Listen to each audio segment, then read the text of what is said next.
Pagājušajā gadā es pārdevu dārgāko dzīvojamo māju Mārupē. 600 kvadrātmetru māja, 2400 kvadrātmetru zeme, ļoti gaumīgi iekārtota, lai gan būvēta 10 gadus atpakaļ, izstāsta tā, it kā remonts būtu taisīts pagājušajā gadā. Praktiski nelietota, ļoti labi uzturēta un ar ļoti mūsdienīgu remontu. Kas tad īsti nosaka īpašumu vērtību? Pirmkārt, tā ir lokācija. Ja šāda pati māja būtu kaut kur Reizeknē, droši vien viņu būtu grūti realizēt, vismaz tik ātrā termiņā, kāds izdevās man.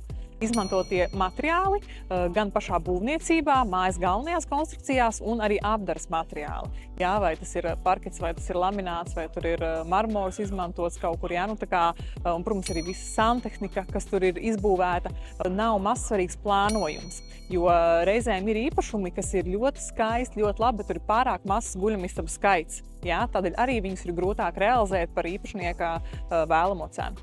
Un beidzot, interesantākais jautājums. Cik tad maksājas šī